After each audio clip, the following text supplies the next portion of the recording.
Hello dear students, I am doctor Vinita Mohan Chaudhary और आज की हमारी वीडियो का शीर्षक है भारतीय दार्शनिकों के शिक्षा संबंधी विचार, जिसमें आज हम स्वामी विवेकानंद के शिक्षा दर्शन के बारे में जानकारी प्राप्त करेंगे। तो शुरू करते हैं। स्वामी विवेकानंद, जिनका बाल्यकाल का नाम नरेंद्र नाथ था, के जीवन परिचय से। छात्रों, 12 जनवरी 1863 को स्वामी विवेकानंद का जन्म कलकत्ता के एक प्रसिद्ध वकील विश्वनाथ दत्त के घर में हुआ। बचपन से ही नरेंद्र नाथ में विलक्षण प्रतिभा के लक्षण दिखते थे। 7 वर्ष की आयु में ही उन्हें रामायण याद हो गई थी। बीए की परीक्षा के उपरांत नरेंद्र के पिता उनका विवाह करना चाहते थे, पर नरेंद्र गृहस्थ जीवन जीना नहीं चाहते थे। पिता की अकस्मात मृत्यु ने विवाह के प्रसंग को रोक दिया, पर नरेंद्र के कंधे पर पूरे परिवार का बोझ आ पड़ा। नरेंद्र नाथ को कोई भी बंधन या मोह बांध नहीं सका। सत्य की खोज में वे ब्रह्म समाज की सभाओं में आने जाने लगे, लेकिन उनकी धर्म पिपासा वहां शांत नहीं हो पाई। उन्हें सत्य एवं ब्रह्म का साक्षात्कार स्वामी रामकृष्ण परमहंस से मिलने के उपरांत ही हुआ। 24 वर्ष की अवस्था में नरेंद्र नाथ ने संन्यास ग्रहण कर लिया। वे अपने योग्य गुरु रामकृष्ण परमहंस के योग्यतम शिष्य स्वामी विवेकानंद के रूप में जगत प्रसिद्ध हुए। अपने गुरु स्वामी रामकृष्ण परमहंस के विचारों के प्रसार, वेदांत ज्ञान के अध्ययन और प्रचार तथा दीन दुखियों की सेवा के लिए स्वामी विवेकानंद ने 1 मई 1897 को रामकृष्ण मिशन की स्थापना की, जो कि उनके गुरु स्वामी रामकृष्ण परमहंस के नाम पर आधारित था, नाम और जीवन पर आधारित था। विवेकानंद जीवन पर्यंत अपने उद्देश्यों की प्राप्ति के लिए कार्यशील रहे। वे एक महान ऋषि परंपरा के प्रतिनिधि थे, जिनका देहावसान 39 वर्ष की छोटी सी आयु में ही हो गया। भारत के आध्यात्मिक गगन के चमकते सूरज का भरी दोपहरी में अस्त हो गया, पर आज भी स्वामी विवेकानंद के वचन और उनके कार्य हमारे मार्ग को आलोकित करते रहते हैं। उनके कार्य, उनके वचन हमारे मार्ग को आलोकित करने में सक्षम है। आइए अब स्वामी विवेकानंद का जीवन दर्शन समझते हैं। स्वामी विवेकानंद इस बात को मानते थे कि जो सामाजिक व्याधियां हैं, जो समाज में बुराइयां हैं, वो उनका प्रतिकार किन्हीं बाहरी उपायों द्वारा नहीं हो सकता। इसके लिए हमें भीतरी उपाय करने होंगे, जैसे मन पर कार्य करने की चेष्टा करनी होगी। हमें मन को समझना होगा। विवेकानंद कहते हैं, समाज के दोषों को दूर करने के लिए प्रत्यक्ष रूप से नहीं, वरन शिक्षा दान द्वारा परोक्ष रूप से उसकी चेष्टा करनी होगी। कहने का अर्थ ये है कि स्वामी विवेकानंद ये चाहते थे कि शिक्षा का दान, यानी कि छात्रों को इस प्रकार की शिक्षा दी जाए कि वो अपने मन को समझ सकें और उसके अनुसार कार्य कर सकें।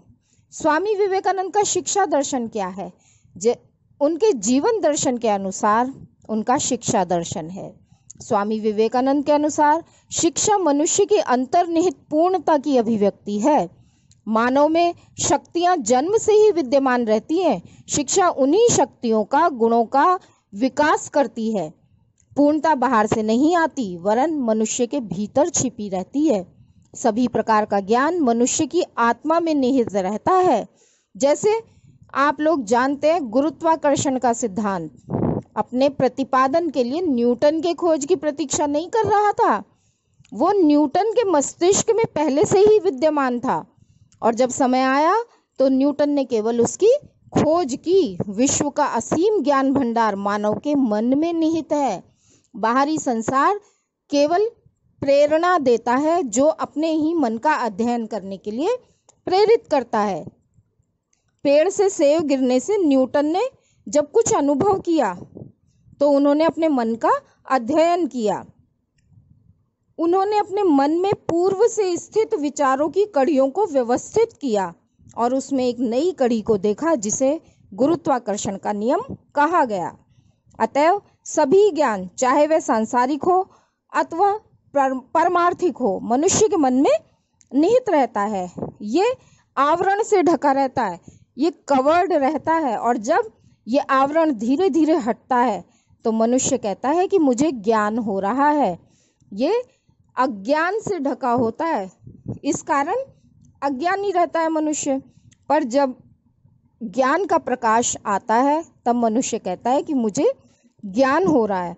और जैसे जैसे मनुष्य का ये अज्ञान रूपी अंधकार दूर होता जाता है, ये आवरण हटता जाता है, मनुष्य सर्वज्ञानी हो जाता है। जैसे पत्थर का टुकड़ा है, उसके अंदर अग्नि होती है, लेकिन उसका ज्ञान तो मनुष्य के मन में है। और जब मनुष्य दो पत्थरों को रगड़कर अग्नि को प्राप्त कर लेता है, केवल अपने मन के ज्ञान के कारण। स्वामी विवेकानंद ने शिक्षा के अर्थ के बारे में कहा कि मनुष्य में अंतर्निहित पूर्णता की अभिव्यक्ति करना ही शिक्षा है। यानी मनुष्य के जो मन में है उस ज्ञान को उसे बाहर निकालना है और उसको अभिव्यक्त करना है, यही शिक्षा है। शिक्षा का अर्थ है वह प्रक्रिया जिससे चरित्र बनता है, मन की शक्ति बढ़ती है, बुद्धि तेज होती है, जिसके परिणाम स्वरूप व्यक्ति अपने पैरों पर खड़ा हो सकता है। स्वामी विवेकानंद हमेशा मानते थे कि वास्तविक शिक्षा के बिना राष्ट्र का विकास संभव नहीं है। शिक्षा के महत्व पर प्रकाश डालते हुए स्वामी विवेकानंद ने ज्ञान दान को श्रेष्ठ दान बताया। उन्होंने 4 प्रकार के दान बताए। धर्म दान यानी कि आध्यात्मिक ज्ञान, आध्यात्मिकता का ज्ञान, ज्ञान दान, प्राण दान और अन्न दान। इन सब में उन्होंने प्रथम 2 दानों अर्थात धर्म दान और ज्ञान दान को श्रेष्ठ दान माना। वे ज्ञान विस्तार को भारत की सीमाओं से बाहर भी ले जाना चाहते थे। भारत ने संसार को अनेक बार आध्यात्मिक ज्ञान दिया। वे कहते थे भारतीयों में आत्मविश्वास भरने के लिए उन्हें आत्म तत्व की जानकारी देनी चाहिए। वो कहते हैं कि कोई भी व्यक्ति हो, शुद्ध स्वरूप सर्वशक्तिमान और सर्वव्यापी आत्मा शिक्षा के द्वारा आत्म साक्षात्कार की संभावना द्वारा ही प्राप्त हो सकती है। शिक्षा का उद्देश्य बताते हुए स्वामी विवेकानंद ने शिक्षा को व्यक्ति, समाज और राष्ट्र के उत्थान के लिए आवश्यक माना। उन्होंने हर समस्या का निदान शिक्षा को बताया। शिक्षा के उद्देश्यों का विवेचन करते हुए वे लिखते हैं, जो शिक्षा प्रणाली जन साधारण को जीवन संघर्ष से जूझने की क्षमता प्रदान करने में सहायक नहीं होती, जो मनुष्य के नैतिक बल का, उसकी सेवा, उसमें सिंह के समान साहस का विकास नहीं करती, वह भी क्या शिक्षा के नाम के योग्य है। स्वामी विवेकानंद ने शिक्षा के महत्वपूर्ण उद्देश्य बताए। सबसे पहले उन्होंने कहा अंतर्निहित पूर्णता की अभिव्यक्ति। विवेकानंद ने कहा कि प्रत्येक बालक में अनंत ज्ञान है, परंतु उसे इन शक्तियों का पता नहीं है। शिक्षा का उद्देश्य इन शक्तियों के बारे में छात्रों को जानकारी देना है और उसका उत्तरोत्तर विकास करना है। दूसरी चीज वो कहते हैं मानव निर्माण करना। स्वामी विवेकानंद ने शिक्षा प्रमुख उद्देश्य मानते हुए मानव का निर्माण करने को प्रमुख बताया। वो कहते हैं शिक्षा द्वारा मनुष्य का निर्माण किया जाता है। समस्त अध्ययनों का अंतिम लक्ष्य मनुष्य का विकास करना ही है। जिस अध्ययन द्वारा मनुष्य की संकल्प शक्ति का प्रवाह संयमित होकर प्रभाव उत्पादी बन सके, उसी का नाम शिक्षा है। तीसरी चीज वो कहते हैं कि शारीरिक पूर्णता मानव तभी पूर्णता प्राप्त कर सकता है जब उसका शरीर स्वस्थ हो। वो कहते हैं कि धर्म तो बाद की चीज है, पहले हमारे युवाओं को सबल बनना चाहिए। उन्हें गीता पढ़ने की बजाय फुटबॉल खेलनी चाहिए। और जब तुम्हारा शरीर स्वस्थ है, अपने पैरों पर दृढ़ता पूर्वक खड़े हो जाओ, तब तुम उपनिषद और आत्मा की महत्ता को अच्छी तरह से समझ पाओगे। चरित्र का निर्माण। स्वामी विवेकानंद उसी शिक्षा को शिक्षा मानते थे जो चरित्रवान स्त्री पुरुष को तैयार कर सके। उनके अनुसार सबल राष्ट्र के निर्माण हेतु नागरिक का चरित्रवान होना अति आवश्यक है। वो कहते हैं आज हमें जिसकी वास्तविक आवश्यकता है वो है चरित्रवान स्त्री पुरुष। किसी भी राष्ट्र का विकास और उसकी सुरक्षा उसके चरित्रवान नागरिकों पर निर्भर है। अतः विद्यार्थियों में उच्च चरित्र का निर्माण शिक्षा का एक महत्वपूर्ण कार्य है। जीवन संघर्ष की तैयारी। स्वामी विवेकानंद कहते हैं कि शिक्षा विद्यार्थी को भावी जीवन के लिए तैयार करती है। विवेकानंद की दृष्टि में जीवन संघर्ष की तैयारी के लिए तकनीकी और विज्ञान की आवश्यकता, शिक्षा की आवश्यकता है। वो कहते हैं आज की ये उच्च शिक्षा रहे या बंद हो जाए, इससे क्या होना है? इससे अधिक अच्छा होगा कि लोगों को थोड़ी सी तकनीकी शिक्षा दी जा सके, जिससे वे नौकरी की खोज में ना भटके और किसी काम में लग सके और जीविकोपार्जन कर सकें। फिर वो कहते हैं राष्ट्रीयता की भावना का विकास अवश्य होना चाहिए। वो कहते हैं कि भारत की दुर्दशा से शिक्षा व्यवस्था का विकास मैं करना चाहता हूँ, जो भारतीय विद्यार्थियों में राष्ट्रीयता का भावना को विकसित कर सके। वो कहते हैं कि ए वीर, साहस का अवलंबन करो, गर्व से कहो मैं भारतवासी हूँ और प्रत्येक भारतवासी मेरा भाई है। भारत के दीन दुखियों के साथ एक होकर गर्व से पुकार कर कहो प्रत्येक भारतवासी मेरा भाई है, भारतवासी मेरे प्राण हैं, भारत के देवी देवता मेरे ईश्वर हैं, भारत का समाज मेरे बचपन का झूला, जवानी की फुलवारी और बुढ़ापे की काशी है। इस प्रकार शिक्षा के माध्यम से विवेकानंद भारतीयों के मध्य राष्ट्र के प्रति संपूर्ण समर्पण की भावना का विकास करना चाहते थे। इसके बाद हम देखते हैं पाठ्यक्रम। स्वामी विवेकानंद का ये मानना था कि हर राष्ट्र की कुछ विशेष गुणों के कारण अलग पहचान होती है। भारत राष्ट्र की विशिष्ट पहचान उसकी आध्यात्मिकता है। वे पाश्चात्य शिक्षा को अधर्म के विस्तार का कारण मानते हैं। हृदय का विकास जहां मानव को आध्यात्मिक बनाता है, वहीं मात्र बौद्धिक विकास उसे स्वार्थी बनाता है। तो सबसे पहले वो कहते हैं कि पाठ्यक्रम मानव को आध्यात्मिक बनाने वाला होना चाहिए। दूसरी चीज वो कहते हैं विज्ञान और तकनीकी की शिक्षा आवश्यक है। आध्यात्म के साथ साथ विवेकानंद ने विज्ञान और तकनीकी की शिक्षा को भी आवश्यक माना और कहा कि भारतीय आध्यात्म और पश्चिमी विज्ञान का समन्वय ही मानव कल्याण का सर्वाधिक विश्वसनीय आधार बन सकता है। नैतिक जीवन के बारे में वो क्या कहते हैं? विवेकानंद कहते हैं कि पाठ्यक्रम में नैतिक जीवन पद्धति को भी लेना चाहिए। वो कहते हैं कि आधुनिक विज्ञान और तकनीक उद्योग की शिक्षा ने मानव के जीवन को आरामदायक बनाया है, पर अगर इसका विकास बिना नैतिक आध्यात्मिक समन्वय के हुआ तो ये सामान्य मानव जाति के विनाश का कारण बन सकता है। विवेकानंद की शिक्षा व्यवस्था में कला को भी महत्वपूर्ण स्थान दिया गया। वो मानते थे कि कला हमारे धर्म का ही एक अंग है। उन्हें जीवन का हर आयाम कलात्मक दिखता था और वे शिक्षा को कला की साधना का माध्यम बनाने पर जोर देते थे। इसके साथ ही मातृभाषा की शिक्षा को आवश्यक मानते थे। वो कहते थे कि विज्ञान और तकनीकी की उचित शिक्षा के लिए अंग्रेजी की शिक्षा होनी चाहिए, परंतु मातृभाषा सर्वाधिक आवश्यक है। स्वामी विवेकानंद की भाषा की शिक्षा के संदर्भ में संस्कृत भाषा की शिक्षा पर बहुत जोर दिया, क्योंकि यही हमारे धर्म और संस्कृति की भाषा है। जन सामान्य में शिक्षा के प्रसार हेतु विवेकानंद की शिक्षा व्यवस्था में शारीरिक शिक्षा, खेलकूद और व्यायाम को उचित स्थान दिया गया। वे नवयुवकों को गीता पढ़ने की बजाय फुटबॉल खेलने का सुझाव इसी कारण देते थे।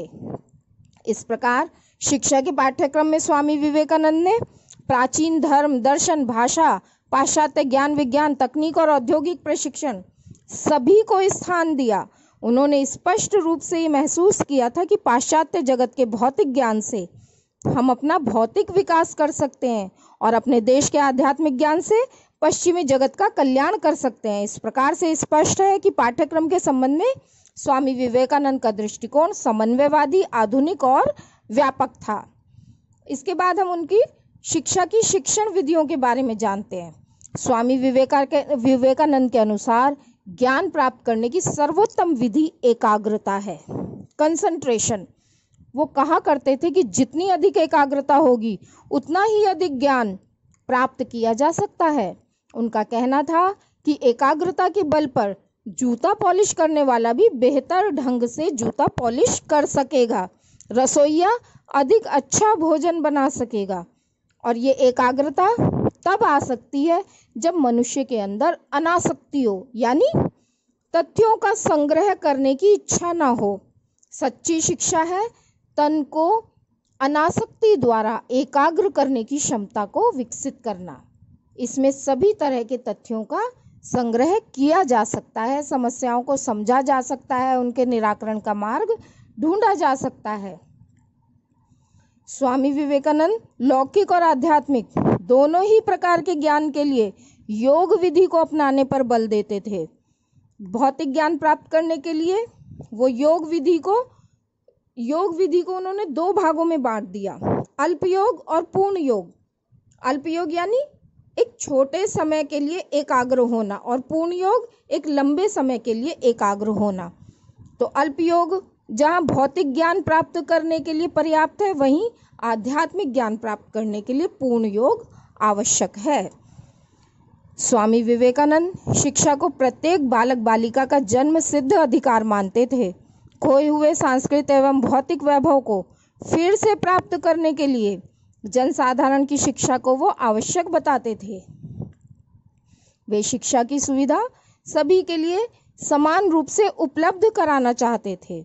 इसके अतिरिक्त विचार विमर्श विधि यानी आपस में डिस्कशन करने की विधि, व्याख्यान विधि, लेक्चर मेथड, तर्क विधि, लॉजिक मेथड, मार्गदर्शन और काउंसलिंग विधि, इन सब को भी उन्होंने शिक्षा में बहुत महत्व दिया। स्वामी विवेकानंद के अनुसार शिक्षक और छात्र का संबंध कैसा होना चाहिए, इसके लिए वो कहते हैं कि एकमात्र सच्चा शिक्षक वह है जो तुरंत छात्र के स्तर पर उतर सकता है और अपनी आत्मा को छात्र की आत्मा में स्थानांतरित कर सकता है और छात्र की आंखों से देख सकता है और अपने कानों के माध्यम से सुन सकता है और उनके मन के माध्यम से समझ सकता है। ऐसा शिक्षक वास्तव में सिखा सकता है और कोई नहीं सिखा सकता। शिक्षक को निस्वार्थ भाव से शिक्षा देनी चाहिए।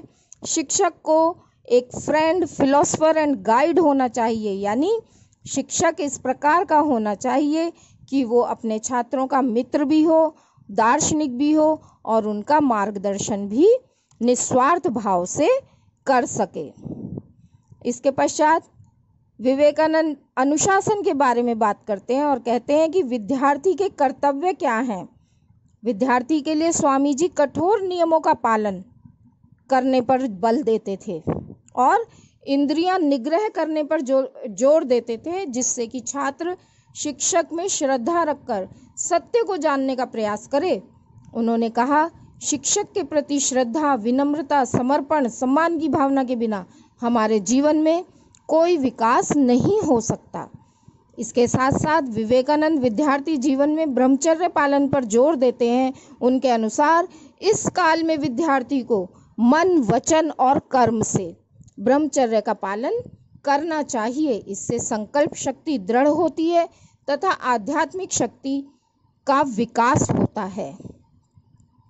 विद्यालय के बारे में स्वामी विवेकानंद कहते हैं कि शिक्षा के लिए गुरु गृह प्रणाली होनी चाहिए।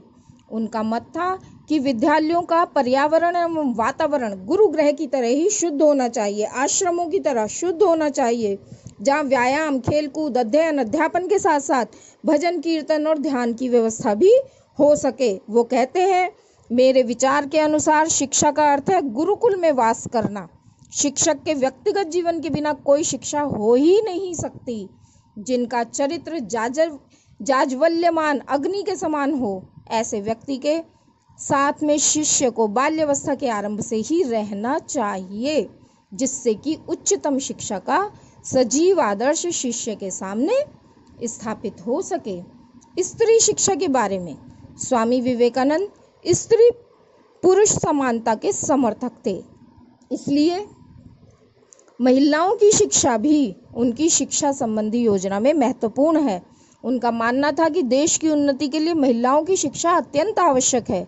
महिलाओं की शिक्षा के लिए उन्होंने तपस्वी, ब्रह्मचारिणी और त्यागी महिलाओं को प्रशिक्षण देना आवश्यक माना, ताकि ऐसी महिलाएं दूसरी महिलाओं को सम्यक शिक्षा प्रदान कर सकें। उनका विचार था कि मठों की स्थापना के माध्यम से प्रशिक्षित और सुशिक्षित नारी जाति को शिक्षा देने का प्रयास किया जाए। पुरुषों की तरह स्त्रियों को भी भाषा, गणित, विज्ञान, सामाजिक विषयों और लौकिक विषयों की शिक्षा दी जानी चाहिए, जिससे वे दूसरों तक सम्यक रूप से प्रसारित कर सकें। वो कहते हैं कि जिस तरह माता पिता अपने पुत्रों को शिक्षा देते हैं, उसी तरह उन्हें पुत्रियों को भी शिक्षित करना चाहिए, जबकि हम उन्हें प्रारंभ से ही दूसरों पर निर्भर रहने की शिक्षा देते हैं। विवेकानंद की दृष्टि में दूसरों पर निर्भर रहने की बजाय अपनी समस्याओं का निराकरण लड़कियां कर सकें, इसके लिए लड़कियों की शिक्षा के केंद्र में धर्म को रखने का सुझाव देते हैं और इसके अतिरिक्त इतिहास, पुराण, गृह व्यवस्था, कला एवं शिल्प, बच्चों की उचित देखभाल, पाक कला आदि की शिक्षा देने का भी सुझाव देते हैं। वे कन्याओं से सीता के उज्जवल चरित्र से शिक्षा लेने को कहते हैं।